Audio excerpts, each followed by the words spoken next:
Hi friends, welcome to எக்கா sorry creatives. Friends, இன்றைக்கி வீடியோவில் நம்ம என்ன பார்க்க போகிறோம் அப்படின்னா, வெரி சிம்பிளாக ஈஸியாக ஒன் டேயில் ஃபினிஷ் பண்ணுற மாதிரி டிசைன் தான் நம்ம சூஸ் பண்ணியிருக்கோம். ஃப்ரெண்ட்ஸ், அதை நம்ம எப்படி பண்ணுறோன்னு பாருங்கள்.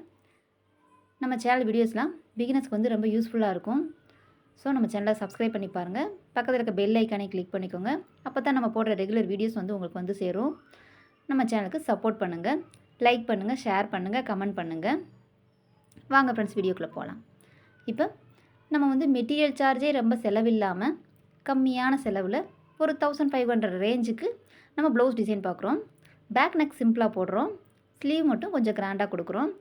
எப்படி பண்ணுறோன்னு பாருங்கள். நம்ம வீடியோவை ஸ்கிப் பண்ணாமல் கடைசி வரைக்கும் பாருங்கள். அப்போ தான் நம்ம டிசைன் எப்படி பண்ணுறோங்கிறது உங்களுக்கு புரியும். இந்த டிசைனில் பிகினர்ஸ் வந்து நீங்கள் ஈஸியாக ஒன் டேயில் கூட நீங்கள் ஃபினிஷ் பண்ணிடலாம். ஈஸியான டிசைன் தான். எப்படி பண்ணுறோன்னு பாருங்கள்.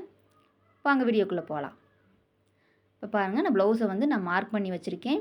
நெக்கு நல்லா ப்ராடான நெக்காக இருக்குது. ஷோல்ட்ரு வந்து குட்டியான ஷோல்டராக தான் இருக்குது. இப்போ இதுக்கு வந்து நம்ம எந்த மாதிரி மெட்டீரியல்ஸ் யூஸ் பண்ணுறோன்னு பாருங்கள். மெட்டீரியல்ஸ் வந்து ரொம்ப கம்மியாக தான் நம்ம யூஸ் பண்ணுறோம். காப்பர் ஜரி, காப்பர் பார்டர் இருக்கிறதுனால காப்பர் ஜரி. சேம் கலர் தான் சாரீ. ஸோ அதிலே டார்க் கலரு சில்க் த்ரெட் வந்து க்ரீன் எடுத்திருக்கேன். Copper sugar bead, copper 4mm bead, square stone கொஞ்சம் எடுத்திருக்கேன். இப்போ இந்த மெட்டீரியல் வச்சு தான் நம்ம டிசைன் பண்ணுறோம். மெட்டீரியலுக்குன்னு நம்ம தனியாக சார்ஜ் பண்ண தேவையில்லை. 200க்குள்ளே தான் வரும். அதுக்குள்ளேயே நம்ம ஃபினிஷ் பண்ணிக்கிறலாம். இப்போ பாருங்கள், நம்ம அவுட்லைன் வந்து 4 லைன் ஜரி கொடுத்துருக்கோம்.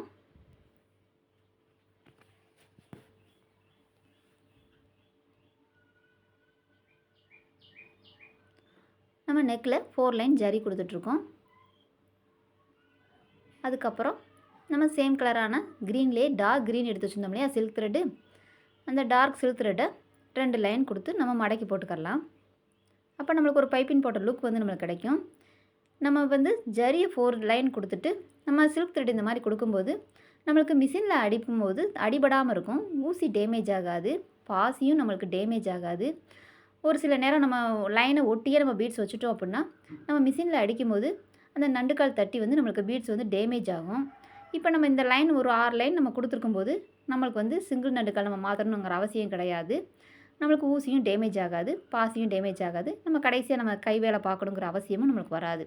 ஸோ இந்த மாதிரி போடுங்க. தைக்கும் போது உங்களுக்கு ரொம்ப ஈஸியாக இருக்கும். நம்ம சில்க் த்ரெட்டை வந்து நம்ம இந்த மாதிரி 2 லைன் கொடுத்து நம்ம மடக்கி போடும்போது நல்லா ஒரு பைப்பின் போட்ட லுக் வந்து நம்மளுக்கு கிடைக்கும். இதுக்கப்புறம் பீட்ஸ் வைக்கும்போது அந்த த்ரெட்டு வந்து நம்மளுக்கு நல்லா அழகாக எடுத்து காட்டும். சேம் கலர் தானே எப்படி தெரியும் நீங்கள் நினைப்பீங்க. இதுக்கப்புறம் பீட்ஸ் வைக்கும்போது பாருங்கள், அந்த த்ரெட்டு வந்து நம்மளுக்கு ரொம்ப அழகாக தெரியும்.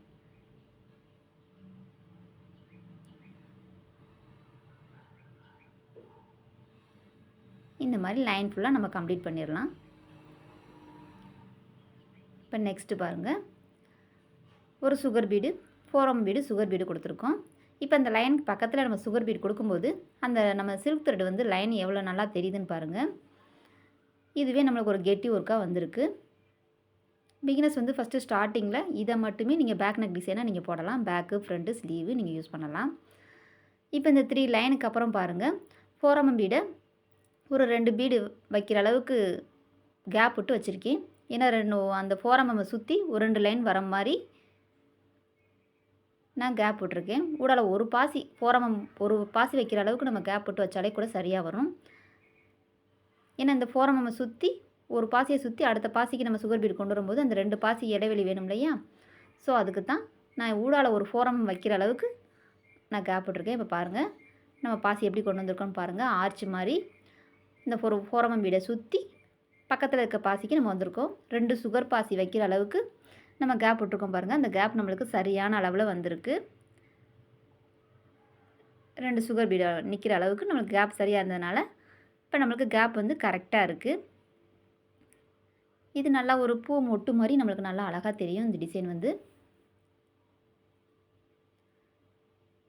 இந்த மாதிரி கேப் விட்ட எல்லா பாசியுமே நம்ம ஆர்ச் மாதிரி பாசி வச்சு கம்ப்ளீட் பண்ணிட்டோம் சுகர் பீடு வச்சு.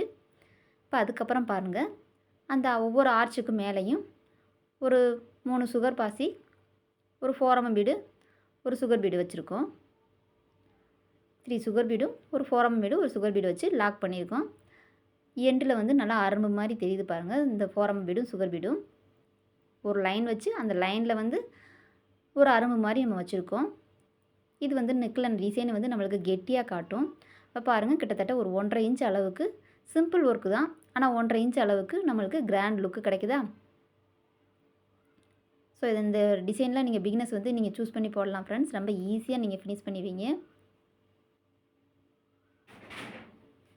இப்போ நெக்ஸ்ட்டு புட்டா வந்து நம்ம பக்கத்தில் கொடுத்துட்றோம். புட்டா நம்ம நெருக்கி வைக்கும்போது ப்ளவுஸே நல்லா கிராண்ட் லுக்கு கிடைக்கும்.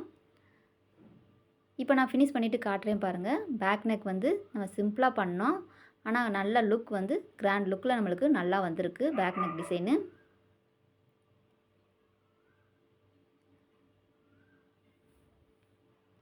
புட்டாக்கு வந்து ஒரு ஃபோரம் பீடு சுகர் பீடு மட்டும்தான். ஒரு சலங்கை தொங்குற மாதிரி நம்ம வச்சுருக்கோம். புட்டா வந்து நம்ம விருப்பம் தான். நம்ம எப்படி வேணாலும் நம்ம மாற்றிக்கலாம் புட்டாஸை வந்து.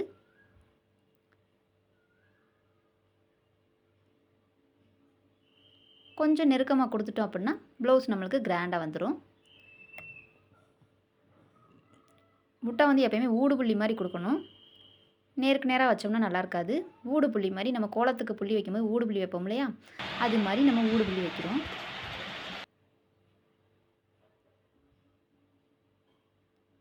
இப்போ ஃபுல் பேக் நெக்கு நம்ம ஃபினிஷ் பண்ணியிருக்கோம். பாருங்கள் எப்படி வந்திருக்குன்னு டிசைனு. நல்லா கிராண்டாக வந்திருக்கு.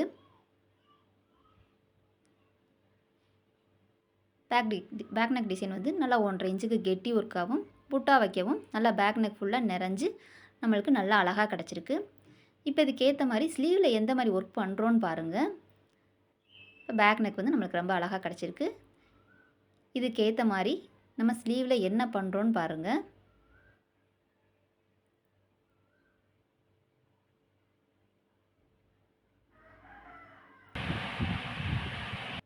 புட்டாஸ் நம்ம நெருக்கி வச்சுருக்கோம் பாருங்கள். புட்டாஸ் வைக்கவும் நல்லாயிருக்கு. இப்போ ஸ்லீவில் பாருங்கள், நம்ம நெக்கில் கொடுத்த அதே தான். ஸ்லீவ்லேயும் 4 லைன் ஜரி கொடுத்துருக்கோம், 2 லைன் சில்க் த்ரெட் கொடுத்துருக்கோம், சுகர் பீடு, ஃபோராம பீடு, சுகர் பீடு கொடுத்துருக்கோம். ஃபோராம பீடை தள்ளி வச்சுட்டு சுகர் பீடை வந்து நம்ம அதை சுற்றி ஆர்ச்சி மாதிரி நம்ம கொடுத்துருக்கோம். பேக் நெக்கில் கொடுத்த அதையே நமக்கு ஸ்லீவுக்கும் கொடுத்துட்டோம். எக்ஸ்ட்ரா வந்து அந்த லைன் மட்டும் போடலை. ஏன்னா ஸ்லீவில் வந்து நம்ம லைன் ஃபுல்லாக போட போகிறோம். அதனால் நான் அந்த லைன் மட்டும் கொடுக்கல. இப்போ ஒரு 1/2 இன்ச்சுக்கு ஒரு அட்டையை வந்து நான் வெட்டி வச்சுருக்கேன். ஆசா 1/2 இன்ச்சு மார்க் பண்ணி ஒரு அட்டையை நம்ம வெட்டி வச்சுருக்கோம். பாருங்கள், பென்சில் வச்சு கோடு போடுறோம். மார்க்கர் வச்சு போட்டால் நம்ம தப்பாக வரைஞ்சாலும் நம்மளால் அழிக்க முடியாது. ஸோ பென்சில்னால் நம்ம அழிச்சிக்கிறலாம். டிசி யூஸ் பண்ணலாம். டிசி யூஸ் பண்ணாலும் நம்ம அழிச்சா போயிடும். மார்க்கர் மட்டும் நம்ம யூஸ் பண்ணால் போகாது. ஸோ பென்சில் வச்சு வரைஞ்சாலே நம்மளுக்கு தெரியுது பாருங்கள் லைனு. இப்போ ஸ்லீவ் ஃபுல்லாக நம்ம லைன் வரைஞ்சிருக்கோம். இந்த மாதிரி அட்டை வெட்டிக்கிட்டிங்கன்னா உங்களுக்கு லைன் வந்து ஒன்று போல் வரும். நீங்கள் ஸ்கேல் வச்சுலாம் கரெக்டாக வரைய முடியாது.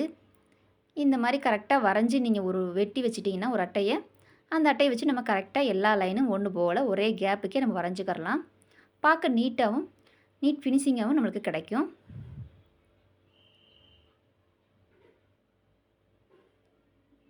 நம்மளுக்கு எந்த கலர்லேயுமே நம்ம பென்சில் வச்சு வரைஞ்சோம்னா நம்மளுக்கு அது வெள்ளையாக தான் தெரியும். பென்சில் லுக் வந்து நம்மளுக்கு தெரிய தான் செய்யும். ஸோ நம்ம இதையே நம்ம வச்சுக்கலாம். தப்பாக எதுவும் வரைஞ்சாலும் நம்ம எரேசர் வச்சு நம்ம அழிச்சிக்கலாம். இப்போ பாருங்கள் லைன் நம்மளுக்கு தெரியுது ஓரளவுக்கு. இப்போ இந்த லைனில் வந்து ஸ்கொயர் ஸ்டோன் வந்து 3 இன்ச்சுக்கு நான் ஒட்டியிருக்கேன். இது 6 இன்ச்சு ஸ்லீவு. இப்போ ஃபஸ்ட்டு வச்சு பார்த்துட்டு செட் பண்ணிவிட்டு நம்ம அந்த கேப்புக்கே நம்ம ஒட்டிடுறோம். செகண்ட் லைனில் வந்து ஊடால நம்ம ஒட்டுறோம்.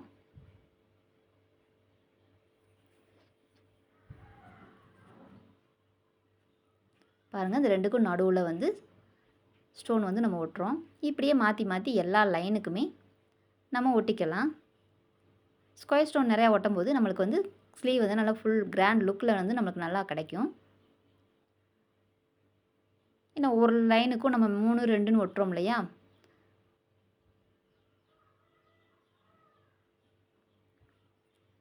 ஸ்லீவில் இந்த எக்ஸ்ட்ரா கிளாத் வந்து நம்ம எதுக்கு நம்ம ஃபிட் பண்ணியிருக்கோம் அப்படின்னா, நல்லா ஃப்ரேம் வந்து நம்மளுக்கு டைட்டாக கிடைக்கும். ஃப்ரேம் டைட்டாக இருந்தால் மட்டும்தான் நம்ம போடுற டிசைன் வந்து சுருக்கு இல்லாமல் நல்லா வரும்.